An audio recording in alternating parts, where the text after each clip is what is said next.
Now I'm joined by Emma Byrne, so to have a bit of a chat about last night, Ireland winning once again, not in the most convincing of fashion, we would probably say, Emma, but at least it's a win and we're through to the playoffs and we don't have to go through two of them.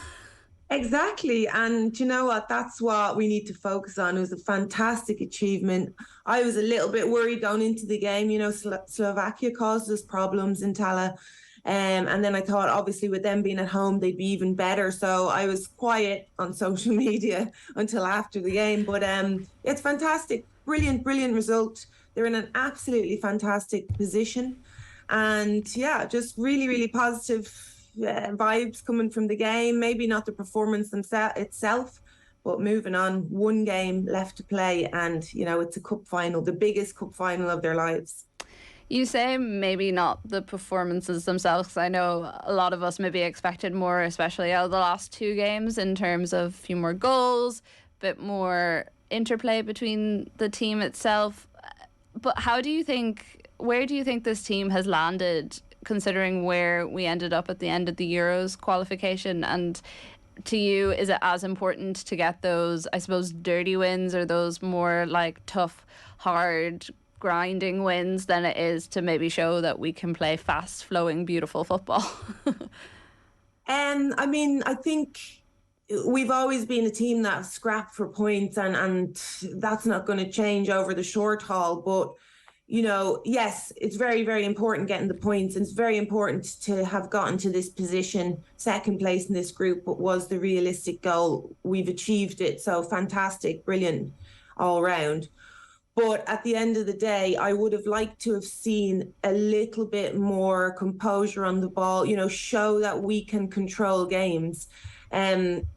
Because when we go and we play again, even in the playoffs, hopefully we'll win that. When we go and we play in these big tournaments, yeah, we will be defending. That's obvious. Yes, we will have five at the back, but we're going to have to keep the ball at some stage during the games. And I would have liked to have seen that in these last couple of games, to show that we can keep the ball, we can control the game at times. And I just don't really feel like we've shown that. I would agree. There was a few times last night where I was quite frustrated because we were kicking these long balls up to the likes of Heather Payne and Jessu and even Katie and Denise, and it's not necessarily the sort of balls you want up to those players, and there wasn't any need as well. Like, we could have played through the midfield a bit more.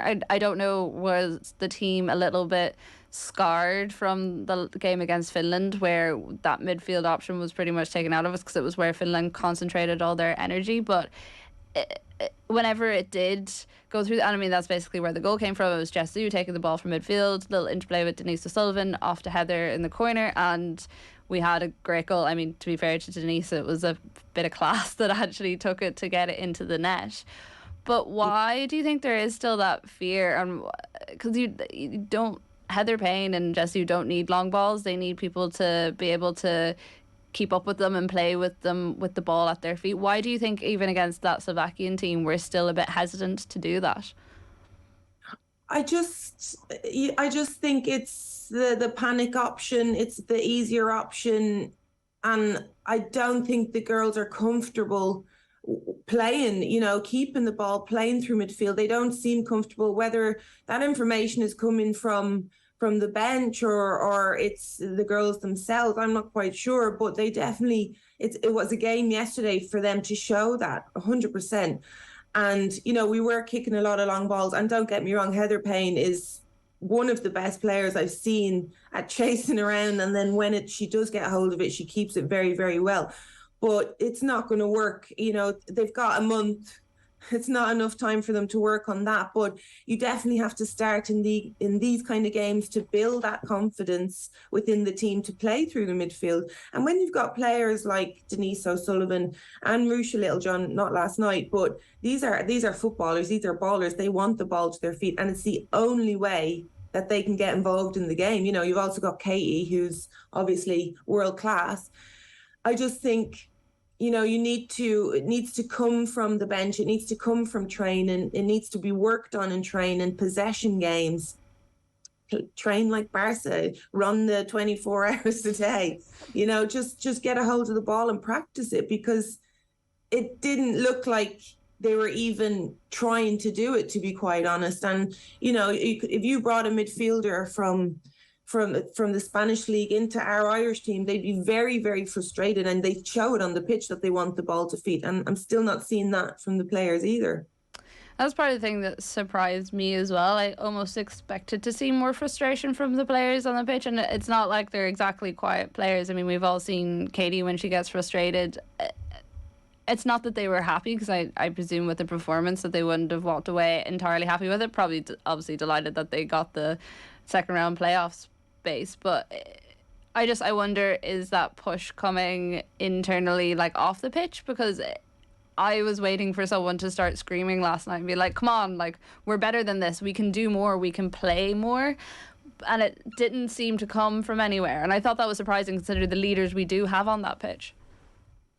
Yeah, I mean, it was a game to win. It was a game just to get the points. So I'm sure, when that goal went in, it was relief, and it was just about keeping a clean sheet, and they were successful. So I want to give them plaudits for that, But for me, not even just keeping the ball, even the press for me, I didn't really understand the press, because that was another game that you couldn't really sort out how you press. And again, that's going to be extremely important when you play against the higher teams.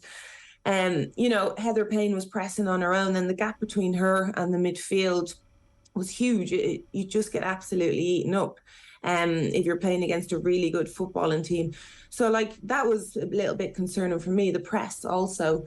But, it was a game that they knew they were going to win the ball back when, Slovakia didn't have the quality to keep the ball and break them down. So they knew they were going to win the ball back if they sat back a little bit as well. So, that it wasn't a problem last night. But against Finland as well, I wasn't impressed with the press itself. That for me is the first thing. And then you can talk about possession when you win it back, but you're going to have to get that press right again when you're playing in the playoff. That's going to have to be absolutely perfect.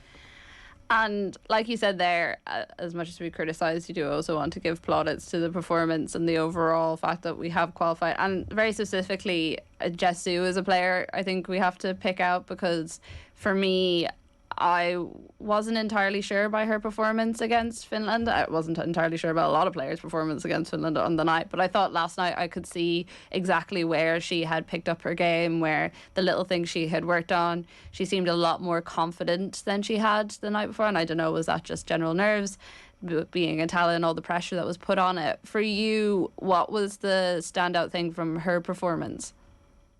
Well, there was a couple of us footballers, I'm former obviously, but current footballers watching the game, and they were all talking about Jess and how good she was, and that's really nice, and you nearly feel like a proud mammy when someone's talking about one of the Irish players like that are very high standard. And it showed. I just thought her movement off the ball was exceptional, and obviously when she's on the ball, her natural skill and keeping the ball and her vision as well. Like, she looked like a completely different player. We were actually, myself and Nathan, when we were commentating on the Finland game, we were like, she's coming off. She's going to get taken off in this first half. She's out of her depth. She was getting shoved off the ball. She wasn't in good positions. She was kind of like in defensive midfield and not sure when to push up. But last night, it just looked a little bit clearer for her. She was an attacking player. She was getting the ball to feet, which, again, is a player that needs to be on the ball to feet, something that we need to improve on. And when she does get that ball to her feet, you can see exactly what she does. Absolutely brilliant coming in from the right-hand side, by the way, which I think is she should definitely stay wide. And for me, it was her movement off the ball that Denise actually got the chance in the first place. She created it, passing it into Denise, and then kept her run going, which completely dragged the Slovakian defenders away from Denise and gave her all that space in the area. So actually, Jessu she created the goal, and she created the goal as in passing, and she created the goal by creating the space for Denise. So Denise can thank her for that for sure. Yeah, I think she even said herself afterwards that when she was out in the wing, she enjoyed it a lot more. And on that right side, she said herself, she's like, I had a lot of fun. And you could see that in her play. And there were a few times where she was caught down in the corner, and I was like, there's no way she's going to get out of this. And she did. And it was just pure ability with the ball at her feet. And I think with the move to the WSL now as well, that's even better. Exactly. I mean, it looked easy for her. Like, people are comparing her to Kate McCabe. Yes, they should, because just that natural ability on the ball. And yeah, you're right, Kathleen, with that move to West Ham, which is going to be absolutely fundamental for her development. A little bit later on in her career than maybe I would have liked to see, but it's going to be fantastic. And we spoke about that last week as well, about how crucial that is for her. To be training day in, day out with professionals and high standard of players. It's going to be fantastic for her. So really exciting player to watch.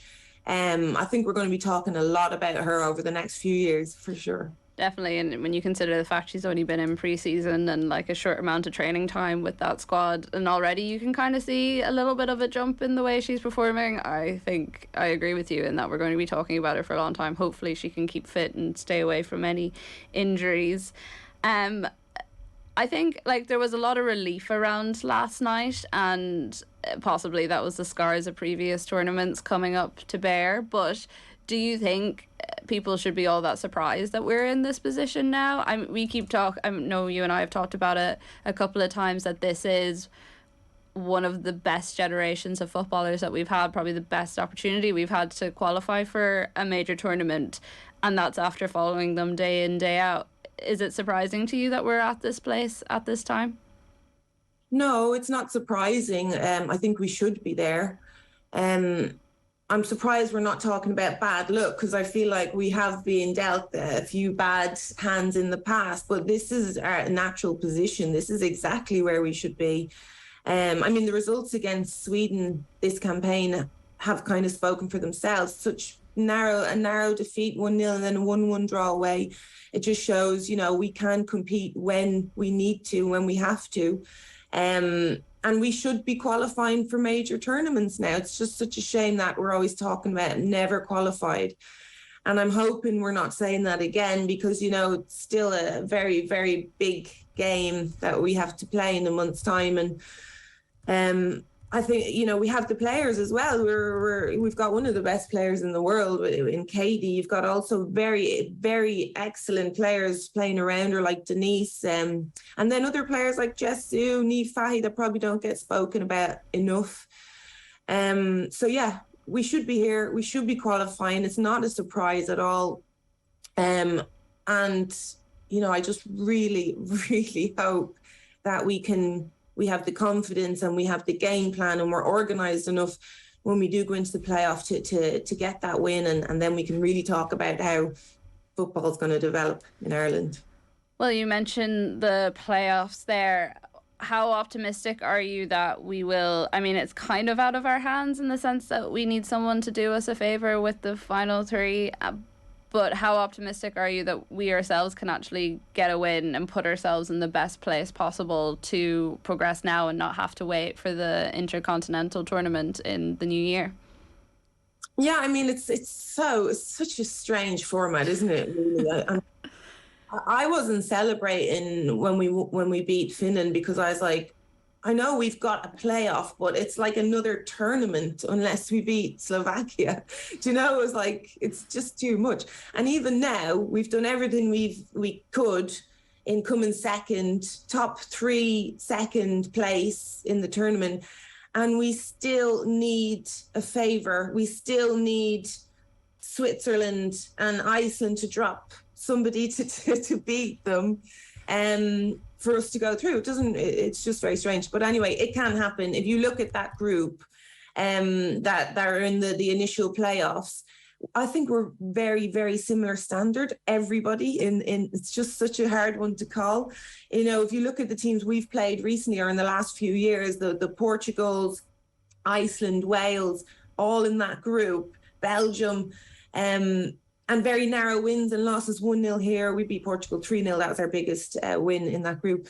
It's extremely difficult to call. And yes, people can take on Iceland and Austria. So I do feel hopeful. And yeah, we do need a bit of luck. And it's about time we had a bit of good luck, isn't it? Like, it really is. I mean, Karen Duggan, me and her have been talking about this for months and months now, of just like asking anyone who supports this team or anyone who supports Ireland in any code, it doesn't even matter if it's football or not, to just, whatever gods you pray to, just get us over the line, because we deserve it. It's been long enough. And I think as well, like you said, this team has proven that they are good enough, and they just need that little bit of luck just to kind of push them over that line. Yeah, I mean, it's already a bit of bad luck that they've changed the format. Because now we would have been talking about, going to New Zealand or Australia already, coming high up in the group. But yeah, I mean, do you know what? We need to be positive. I think we need to start talking positively about the girls, about the team, because they can do it. They just need that bit of confidence. They need to switch the mindset. We've spoken about them holding the ball, keeping the ball.